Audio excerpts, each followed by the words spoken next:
Welcome to the latest episode of Before Floor, an extension of Five on the Floor.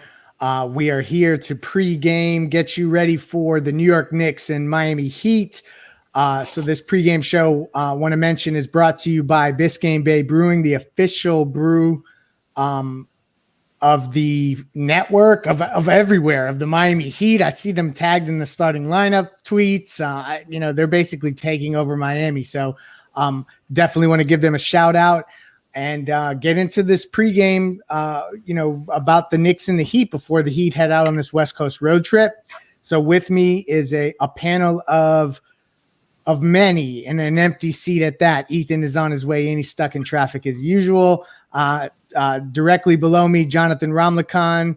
I think three-piece combo is how the @ works on Twitter. We have Brady Hawk and Ricky J. Mark with me as well. And then our fearless producer, Alejandro, up top, and what will be Ethan at some point, hopefully. So I don't really want to talk about this game a lot. Like, really, honestly, there is not a lot to get into that's changed since Super Bowl Sunday. I want to go around the room first and get just gut check from each of you on what you are looking for tonight. Specifically, for me, I want to see Kendrick continue on with what he's done.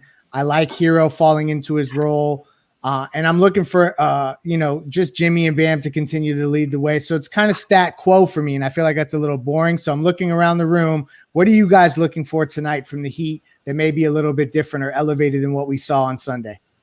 Jonathan, I'll go to you first. Just a little bit of 3-point defense. You know what I mean? We gave up 7 threes to Reggie Bullock. Like, we shouldn't be doing that.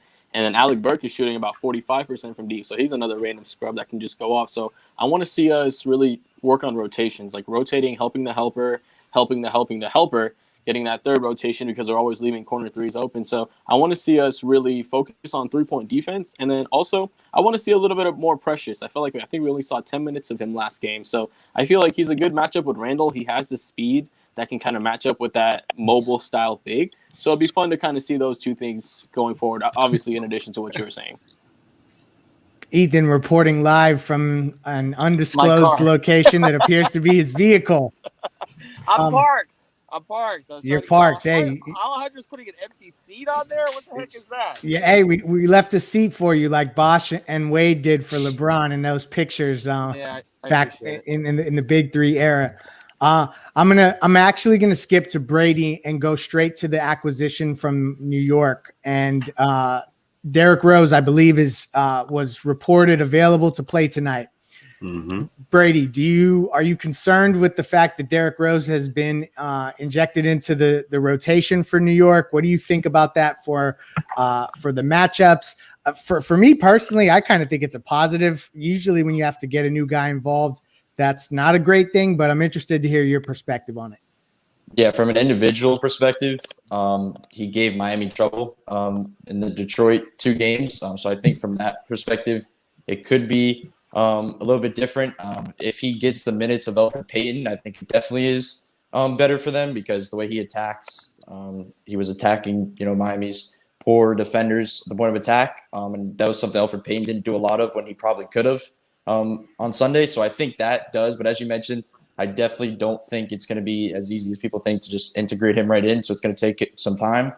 So I don't think it's going to be much of a change. I think it's just going to be, they're just going to be kind of seeing how he fits into the current offense.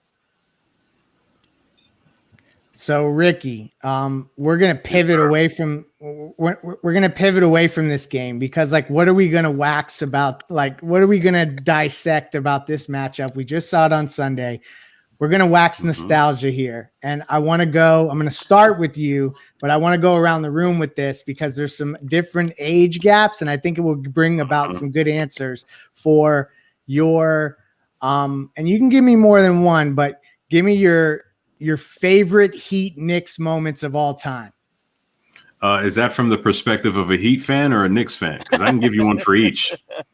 Well, maybe explain that. Give the listeners a little bit of context, and then let's do it. Let's do it. Not a problem. So I was born in Brooklyn, New York. I moved to South Florida when I was about 6 or 7, and I didn't start truly rooting for the Heat in earnest until 2002, right after that old Heat team fell apart, and right before Wade showed up in Miami. During the Heat-Knicks rivalry, I was a Knicks fan without question. I'm proud of that. I'm proud of that to this day, and I enjoyed it. Now, here's what I'll say with regards to two memories that stick with me. I think it was the 2000 season when the Heat and the Knicks went to overtime, and Tim Hardaway had the ball with a few seconds left on the left side, and he chucked a three from his hip, hit a game winner, and I believe that gave them the Atlantic Division You're right. title. That's true. I was at that game. I have a funny story tied to it. He's running up with his hands up like this, and it's going crazy. Now, for the Knicks, I would probably go with, how they finished the season that year. They ended up winning. I mean, you could pick one. Just pick a deciding game, not 1997, and that can be a Knicks. That could be a Knicks memory. We don't want to talk about those. Yeah, of course. But I would say when Patrick Ewing dunked on Alonzo Mourning and pretty much went Super Saiyan on everybody. Yeah. At the end of that game. I mean, there's many more, but that was a unique time. Ewing always had the mental advantage over Alonzo, and Alonzo had it a little bit over Dikembe. It's funny how that worked out. And funny story tied to the Timmy buzzer beater. I was at that game, and I was there with my uncle, and I thought that the game was over. They were down, and the ball went out of bounds or something like that. And I basically slumped down in my seat and looked down at the ground, and I missed the shot. So like when he flung that in, I missed it. I didn't even see it. Let's go to completely. So you got some history with the Knicks. Brady Hawk has maybe a different timeline associated with his Heat-Knicks battles. Favorite Heat-Knicks moments. Playoffs since Brady's been alive? I'm not sure. Yes. Yeah, I think, yeah. Yes. Okay, against the Heat. I know. Yeah, exactly. The broken fire extinguisher or something. Bit, come on. Brady, what do you got? Be honest, my Knicks memory is probably Carmelo Anthony. That's probably my Knicks memory. He was drafted the year I was born. So then going down the line, so when he gets to New York, I'd say just those matchups with Miami is probably the things I remember. Ethan, you covered. Wait, you were born in 03? Yes. Wow. So moving right along, Ethan, Oh you my were God. covering the team, and Brady was not even a thought in anyone's mind. Right. During He's that been longer time, than he's tell been us, alive. what are your takeaways from the Heat Knicks, the glory days? Wow. Yeah, I actually think I covered every one of those games. That by the way is the only series in NBA history that every series went to the last game. It was either 5 games. First one was best of 5 games, 7 games, 7 games, 7 games. I have a ton of memories. I always tell the memory of the Nick Pivetta game where basically we put the idea of Nick Pivetta in Tim Hardaway's mind before that game. Mike Wise and I were like, oh, Nick Pivetta's officiating, and Timmy's like, I like that one. And then after they lost that game, he came out and he had a little sheet of paper, and it was a prepared statement. He says, I'm not taking any questions. We lost to Nick Pivetta today, and then he walked out of the room. That's great. So there was that. But actually, one of my favorite memories that gets forgotten a lot is people forget because there's the contract thing and everything else. But Anthony Carter was actually a really good story for the Heat for a while. Mm-hmm. And I always remember because we used to sit baseline at MSG. They eventually Dolan put us up in the rafters, but we were baseline at MSG, which is a great environment for all those games. And Anthony Carter made the shot over the backboard right in front of me. It was a big controversy, but I remember the next day, AC was going out in public in New York, and people were heckling him the whole day because they said it wasn't a legitimate shot. And he was like the star of that series for a minute, and it was a pretty good story. I mean, the Charlie Ward, PJ Brown thing happened right in front of me.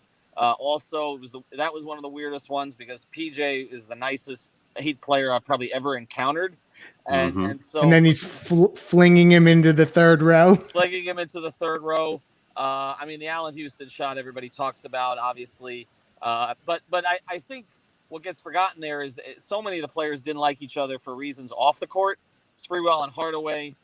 Zoe and LJ had a very personal reason not to like each other, which I think we didn't report a lot at the time, but people knew what that was about. and just beyond the Van Gundys. I think books should have been written about those series. Those were some of the most compelling series ever. And then, of course, Dan tells the story, which we knew about, but Levitard about how, Zoe had to go in and basically tell Pat to talk to Go the do your team, job. do your job, because he literally could not get up at that point. But yeah, they're all great. But some of the lesser players too. I mean, people talking about the Mashburn Hardaway. I mean, the Mashburn Weatherspoon shots, but I mean, there were just random Knicks players that hurt the Heat during that period of time. Like, just there would just be guys they'd pull off the bench. Who was the big Anthony Bonner? I remember had like a decent game against the Heat during the playoffs. They just would have randoms who played well against them. So no, it was great stuff. But you also knew neither of them were winning a championship. It was kind of one of those weird things. It was like that was the championship for both of those teams. So well, I mean, if Ewing doesn't get injured in '99. Oh no, we're not doing this. This is not a Knicks pregame show. Jonathan, favorite Heat Knicks memory. No. They may not get to the finals if they have Patrick that year. That's kind of like when Bosh went out and Deng became the four. It's true. Ethan, we can do this. They played differently with Camby, Sprewell, and Houston. Come on, man. Look, that's true, but back in those days, you could afford to play Camby and Ewing in the same front court up against Tim Duncan and David Robinson. Matchup-wise, I get what you're saying. Yeah, but I hear you. But Robinson wasn't the guy he was after that back injury in '97. Yeah. I mean, we could do this, but I'm just, look, I'm ready. I'm going to announce something prior to those series, I was a Knicks fan, okay? Because I was a Knicks fan up through when I started covering the Heat, 95. So, I mean, I was a Knicks fan. Wow. I'm surrounded by Knicks fans. What am I doing around here? But, I mean, the only jersey I've ever owned was a Starks jersey. Cycle it back to tonight, Greg, because people are going to get pissed off at us, okay? Is there any I made one point on the radio today, and then I'll get the hell out of here. If you look at the Eastern Conference right now, Eric Spoelstra can talk to his team, and he can take this season in chunks, okay, because nobody's run away. They are only 2 games back in the Southeast. Win a few games, they'll be leading the Southeast, okay? You put those teams behind you for a little bit. And then you can target the next group, which we didn't think Boston and Brooklyn was going to be right there, but you can put Cleveland and New York behind you. Then you can try to sort of make some progress on Boston, which is only 12-10 right now, and Toronto. Those 2 teams are not playing at the level, and Indiana, which is at 500. So that's the next cluster. If the Heat can get on a run here, they can end up basically just sitting behind the Philadelphia, the Philadelphia-Milwaukee group, sort of right behind the Boston-Brooklyn group, and sort of nestle in that 5 spot this year, which I think is ultimately where they could end up. So I was a little more optimistic kind of studying the standings today. Yes, I'm rubbing off on you. That's exactly where I'm going. I think that they're aiming for the 5 seed. I mean, for all of what they've been through to only be 2.5 games out, it makes games like tonight, which, like the February 9th home game against the Knicks is not necessarily the most compelling matchup, but you got to get this one. There's no doubt about it. They have, they can't lose any more games that they're supposed to win. They're favored by 6.5. The line moved by a point recently. I don't know what they know that we don't. Any of those teams, as you look there, I guess I'll go to you, Jonathan, because you didn't get to weigh in last segment. Any of those teams you don't think Miami can jump when you look at like the Cavs and Chicago and the Knicks, Toronto, like do any of those teams jump off the page where you say, no, they're legit and they're going to be continued to, remain consistent up there? I think Toronto could be one of those teams. You know what I mean? They have a good coach. They have good young players. They're a team that can still build from within and become a really good team moving down towards the end of the season, especially with the depth they have. But outside of that, I mean, Atlanta, they're not the best defensively. Trae Young is great, but I don't know how sustainable that is. And then the Knicks, Cleveland, Chicago, those are poverty franchises. Those should be behind us all the time. So I feel like out of all those teams, maybe Toronto will be the one that can really stick and give us the most battle if we stay in those lower seeds. But other than that, we should be jumping these teams quite soon. Obviously, with that West trip coming up, it might be a little hard, but hopefully sometime in the future, those teams can level out as well. I love Jonathan using the phrase poverty franchise, by the way. I got to go. My prize picks tonight, over on Bam, use the code 5, over on Bam, over on DeMar DeRozan. Greg and I will be back for post-game. For sure. Yeah, Greg, I wish Miami were actually going to be playing the teams that we want them to leap. But just looking ahead to the next 6 or so games. It's Rockets, Jazz, Clippers, Warriors, Kings, who are arguably playing their best basketball of the season, Lakers, Thunder, and then the Raptors, right? So, look, the Knicks are a beatable team. Nothing is given, but the Knicks are a beatable team. The Rockets, give or take, but then you got the Jazz, Clippers, and Warriors. I don't know. Tough I don't stretch. know. And I'm Sacramento, not, who you mentioned played really well. And when you sandwich a Sacramento game in between a Golden State and a Laker game, like that's not easy. Just, it's not like a night off or anything like that. I mean, what would you say, Brady, I'll go to you here on this upcoming West Coast trip. What is it? 7 games or so. What should the Heat be aiming for? 3-4, 4-3? Yeah, I'd say something around there. You just got to get a couple. I think what you just want to see is consistency. If you're going through this West trip, I don't know if it's, obviously you need the wins to climb the standings, but you need to find an identity, as Eric Spoelstra always says, but you need to find a consistent thing where we've seen the last 2 games where they've actually been consistent at these 2 W's. So if they can do that over this trip, I think that's going to be very important. They finally have a rotation that they seem they're comfortable with. If they can continue to start Nunn, whenever they get Dragic back, they put him off the bench with Hero.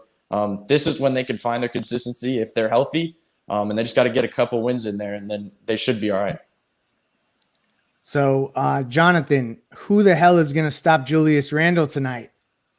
I mean, it has to be Bam or a combination of Bam and Precious. You know what I mean? Like I mentioned earlier, I want to see Precious a little bit more, but I feel like Bam can do it. They had a little bit of an anomaly as far as their three-point shooting, but given our defense, that's kind of not an anomaly for us. So as long as we can limit their three-point shots and keep Bam in front of Julius Randle or give Precious some more minutes, because I wasn't sure why he didn't get more minutes, I feel like they can contain Julius Randle. He's the best player on their team, so he's going to give them numbers no matter what because of usage. But I feel like Bam can definitely hold his own against Julius Randle.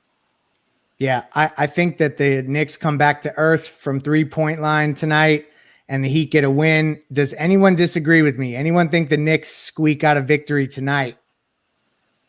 I definitely don't think when they're starting the game, as they did the other day with Reggie Bullock shooting those threes. They started, you could tell defensively, they started running him off the three. And that's what you want to do with Reggie Bullock, because once he starts shooting on the move or putting the ball on the floor, his efficiency just decreases majorly. When they started doing that, and he talks about getting these 2 game sets in, so you can make adjustments much quicker than you usually would. And I think Miami's more set to make an adjustment, especially with New York, as we mentioned earlier, integrating a new player in. Yeah, I think I'm very intrigued by this situation right now, because usually it's the second night of the back-to-back, essentially, where we need to know if Miami's going to win or not. Miami won the first game, right? The thing with this Knicks team is that once Derrick Rose playing tonight is going to be, I think it's going to be roughly seamless for Coach Tibbs. He knows how Tibbs plays. He knows what, Tibbs knows what to expect out of him. And if, for example, if Derrick Rose is aggressive off the bench and quickly is able to make up for whatever deficiencies he had in the first game, then that could cause the defense to collapse, which could result in more threes. So if Bullock is still feeling the hot hand from the previous game, that could be problematic, especially if all of a sudden now you've got some more offensive weapons for the Knicks tonight. I think Miami is probably going to pull out another win tonight. But like I've been saying for the last few weeks, it wouldn't shock me if the Knicks just punched them in the mouth and took one. It really wouldn't. Yeah. No, I mean, you're a Knicks fan, so it could go either way here. I see what's happening here. You are masquerading as a Heat fan for a while, but we've learned so much. Wait till we play the Lakers. Any final thoughts from anybody before we close here? I think everybody's exhausted everything Heat Knicks, but want to make sure everybody gets the opportunity to close with any final thoughts. Stay the course. That's it. Don't let go of the rope. The Heat are Guard going to some get threes. this one, and then we go out west. Thanks for joining us. You'll find us. We'll post the post-game pod later this evening, and check for the post-game stream. There'll be a cast of characters over there. Thank you for joining us.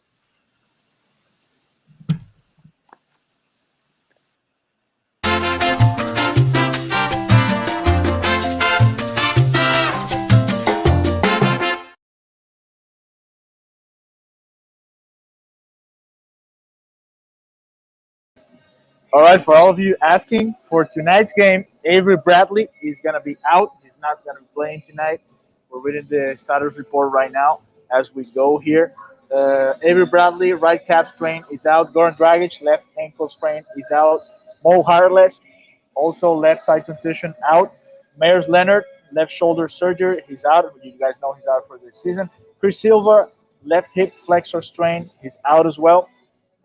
Gabe Vincent, right knee soreness, he's listed as probable. So we'll see what happens here in a little bit. We're gonna leave you guys with a live feed from the American Airlines Arena.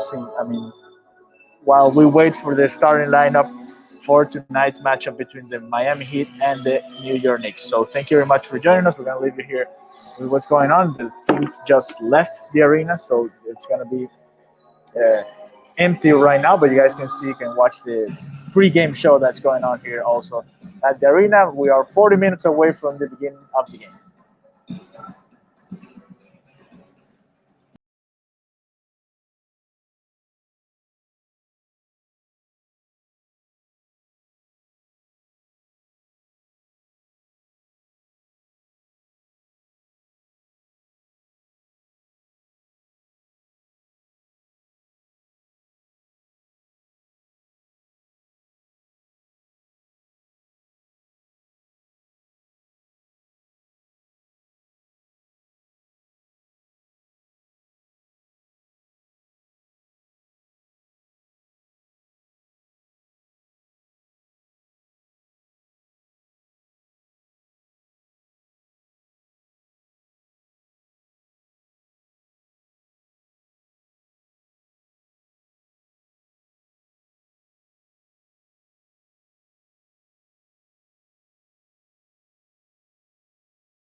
Hello, we're back here. This is Alejandro Villegas. We do have the starting lineup for tonight's pregame, so it's going to be the same as last game. Jimmy Butler, Kelly Olynyk, Bam Adebayo, Duncan Robinson, and Kendrick Nunn. They're going to be their starting lineup for tonight's game against the New York Knicks. So that's your starting lineup: Jimmy Butler, Kelly Olynyk, Bam Adebayo, Duncan Robinson, and Kendrick Nunn. We're going to put it here, of course, and show you guys with the design that the Miami Heat has done and everything.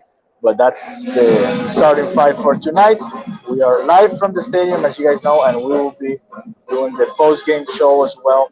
So thank you guys for joining us. Thank you for being here in the Five Reasons YouTube channel as well, for staying here with us. Here's the starting lineup for you again: Bam Adebayo, Kelly Olynyk, Jimmy Butler, Duncan Robinson, and Kendrick Nunn. So what do you guys think about the starting lineup tonight? Let us know, and we'll look at your comments.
We're all part of the same team, and when the game is at its best, it teaches us respect, which is pretty fundamental.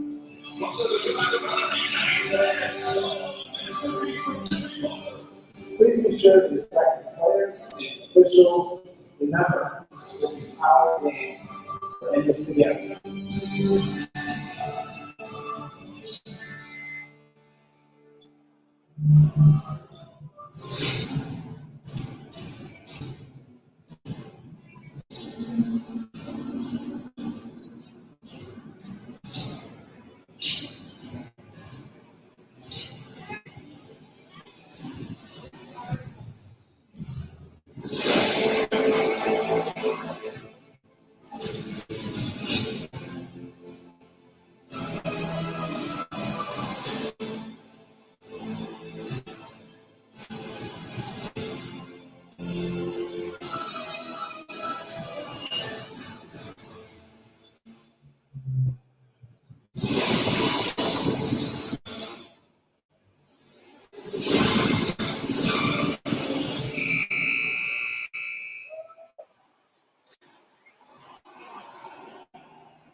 Defense, welcome to tonight's matchup featuring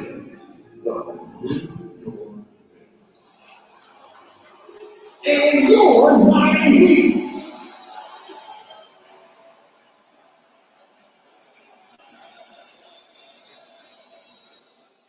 And now, once again, as if you're ready, please rise and record your hands. Sing our national anthem.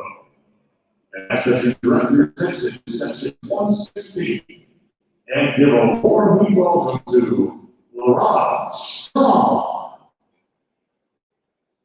Oh, say, can you see by the Calvary light was so proudly beheld at the twilight's last gleaming, whose rush rise and bright stars through the perilous night. O'er the ramparts we watched, were some gallantly streaming. And the Rockies ran the land, the one first singing they moved through the night. That flag was still there. Oh, say not so stable, man,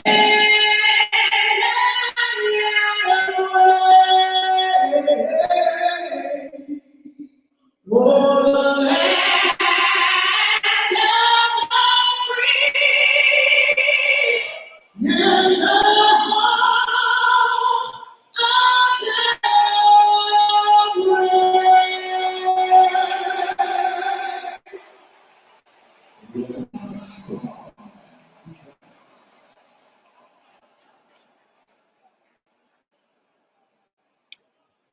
And now let's make tonight's starting lineups first for the visiting Knicks.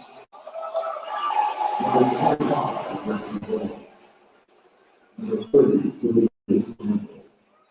Number 23 is Johnson. Number 9, Aaron Shea. Number 6, Elton King.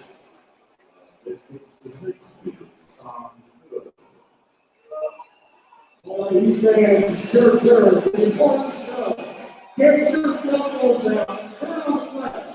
It was this. So fun.